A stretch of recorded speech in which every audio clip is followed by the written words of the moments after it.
All right, guys, good afternoon. Now it's time to start talking about Oluwatimi in terms of what he can do and what he can't do, or at least what he can't do so well. And the good news is this is a fairly well-rounded player, but there are clear areas where I think he stands out. Let's start with the pros here. I think the most obvious thing that has to be mentioned here first is just the massive amount of experience he has in college football. 50 starts, almost 3,500 snaps, and two different schools, Virginia and Michigan. Both teams that did things very, very differently. So you name it, he's seen it as a center, and I think that's something that needs to be singled out. When he's on the field, he's really good. One thing that I noticed a lot when I was watching his tape was he can pull across the line to lead block really effectively. He can, he starts as the center, of course. He's pretty much always the center, snaps it, and then he peels out to the left or right, lead blocking for a running back. It's something that you notice, and it's something that makes you less concerned about his bad testing numbers. There are also a lot of plays, even last year with Michigan, where you see him climbing up to the second level and throwing blocks on linebackers and even some defensive backs. So he plays in space. He does not play in the phone booth. He does not just play the guy right in front of him. This guy is capable of far more than that. Yes, he doesn't move as well as some centers, but his ability to play in space is beyond what you would expect given his limited mobility. He overcomes it by being very smart, by being very cerebral as a player. And there are a lot of little intricacies of blocking, like angles, like timing, and he gets it. He gets it all really well, and that's why he's able to look so good out there in space, even though he's not the most athletic big man. Also, really good pre-snap, sets up protections well, gets the line prepared well to pick up whatever's coming. You didn't see a lot of plays last year from Michigan where there was just a blitz that got in on McCarthy immediately, partially because he's doing such a good job setting things up with the protections. He's cerebral in understanding where the blitz is coming from and making sure it gets picked up or picking it up himself. Not, like I said, not a lot of free blitzers on Michigan offensive tape last year. Really good at using his hands when engaged with defenders. He's really good at setting and resetting where his hands are so he can stay engaged. So many reps where he just sticks to his guy, throws effective punches to slow the momentum of rushers, and that's something that's going to be important for him because he's not weak, but he's not the most physically dominant mauling center in the world. So his ability to throw punches to disrupt and slow down the momentum of pass rushers is going to be very, very important for him being good in the NFL. He's got a strong latch with his hands, gets a grip and doesn't let go. Like I said, there are just so many reps where he gets his guy and they just stay together for the entire rep, it feels like, or for an extended period of time. Once he latches on, he does not let go, which is great because his hands are not that big. So that could be something you might be a little concerned about, but it doesn't really cause any problems for him as near as I can tell. When he is left uncovered, he's pretty active at finding somebody to help, be it helping one of his guards double team or peeling out to the second level so he can hit a linebacker. He's pretty good at determining what's going on a play where he doesn't have somebody right in front of him to block. So that's always good. That's always promising. He's got pretty good lateral agility. I think he can shuffle his feet to stay in front of the quicker rushers. Didn't notice a lot of reps where that presented a problem. He was good at moving side to side. I don't think his strength and his core strength and stuff like that, I don't think they're bad.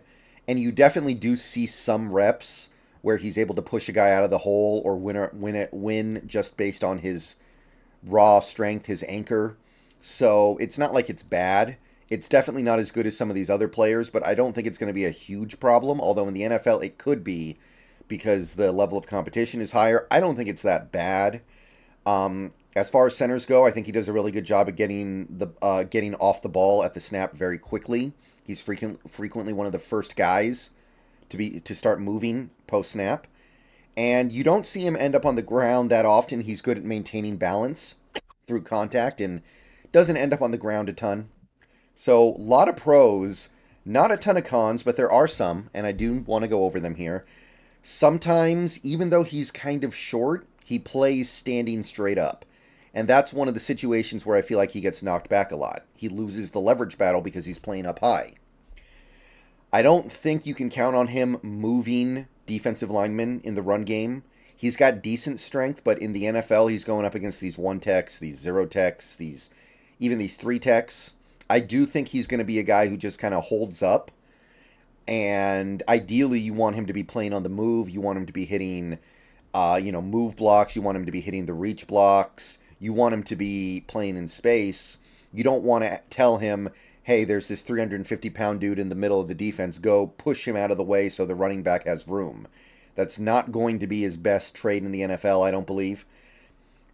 Now, while I'm not that worried about it, there is a reason why he fell in the 5th round as well, and I do want to stress this. He tested badly, and there is some reason to believe that he won't be able to do the things that he did so well in college because it'll be a higher level of competition, and we have to note that.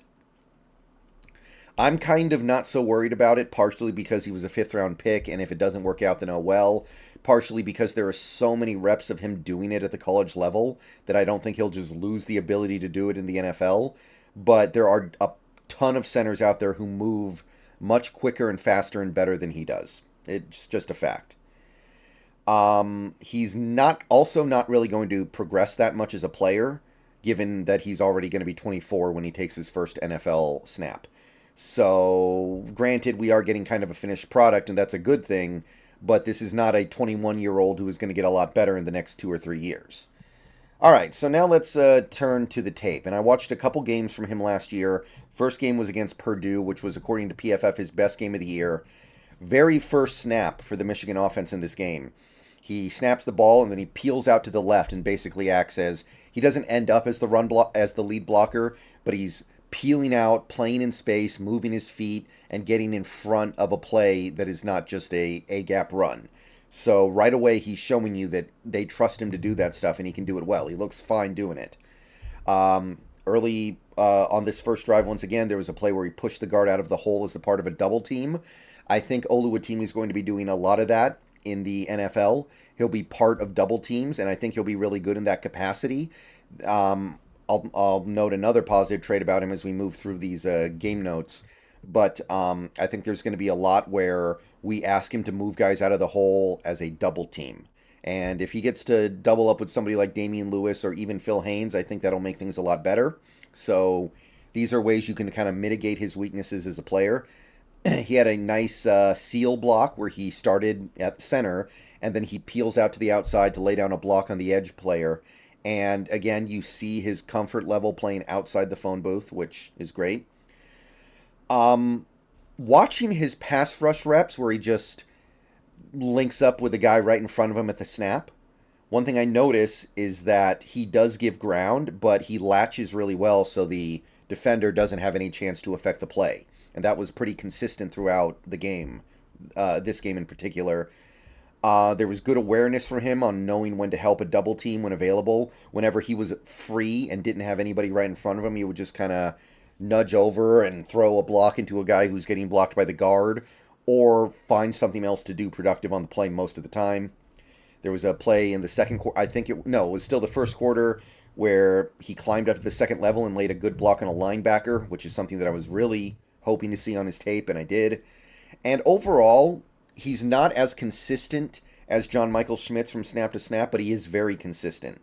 He just does his job. It's nothing amazing, but he does his job from snap to snap. Created a little bit of movement on a block to the side of a lineman on run play. Again, it was one of those things where he uses angles to win a battle, where maybe his raw strength would not allow him to win the battle, but he hits him in the side and pushes him away, which creates room for the running back. There was a early second quarter snap where I did notice he was trying to throw a block at the second level on a linebacker, and he whiffed. He just whiffed on his guy. His guy blew past him towards the play, and Oluwatimi actually ended up on the ground, which you don't like to see, but that was the main rep that I noticed where he looked a little out of place in space. The next snap, he tried to throw a reach block, missed it by a little bit, didn't whiff. The guy just kind of blew past him, and he just didn't quite get out there. Another snap where he didn't look so good. There was a 4th and 1 play in the second quarter where he created a good 3 yards of movement on the inside. near as I could tell, working solo. So you see that strength come out every now and then. He had a really nice pull block to seal the edge for an inside run on the next play after that. So you're constantly seeing him moving, going this way, going that way, going to his left, going to his right, peeling out from where he starts and ending up in a different place. And that's really encouraging to see. He did open up a small hole on an inside run on later on that drive where they picked up the 4th and 1. So you are seeing some hope for him in that regard. But the main thing I was focusing on was the second level blocking. Second level move blocking, he looks natural, it's effective, he's laying good blocks. It looks like he'll be able to do it. That's what I'm picking up from this tape here. And his pass block anchor, there was a play where he kind of did the old Osiris Torrance, where he would get bull rushed and get pushed back, but then he would re-anchor, like doing the little frog jump, to make sure that even though he gets pushed back, his man cannot affect the play. And that's really encouraging, because that's something you can do when you're losing the rep. You can kind of recover that way. So I like that kind of stuff. A lot of plays through this game and the other game we're going to look at the end here, where he throws a block on one guy and then works his way up to the next level and throws a block on a second guy. And he's effectively handling two guys, pushing them out of the play. A lot of plays where he was able to work his way through multiple defenders, which was awesome and great. I was really happy seeing that. He was able to throw a block on a safety after working his way up through the defense on one rep. So even at the third level, he starts to cause effect. He created a hole for a running play by riding a tackle over to the side, again, using angles to win exchanges with possibly stronger defensive linemen. I do notice some snaps where his lack of strength does kind of halt a run play, but not a ton of them. So that was kind of my overall takeaway from this Purdue game. It was a really good game, really impressive game. You see a lot of the promising things. I did want to take a look at another game, so I evaluated his game at Ohio State, the big rivalry game last year that Michigan did win. The third play of the game was the first thing that stood out to me. He had a play where he rode a defensive tackle pass rush down into the ground. It was just an attempt to like swim through him, and he was just able to kind of ride him down to the ground, which was nice. That's one way to overcome dealing with a really good rusher. You can just kind of get them off balance and get them to fall down. There was a play a little bit later, actually the very next play, where he's noticeably blown back on an inside run. And that is something that was a little bit of a recurring theme in this game at times. Better talent level on that Ohio State defensive line. So what you're dealing with here is defensive linemen that are going to be able to just win mano-a-mano against him. And you do notice that from time to time.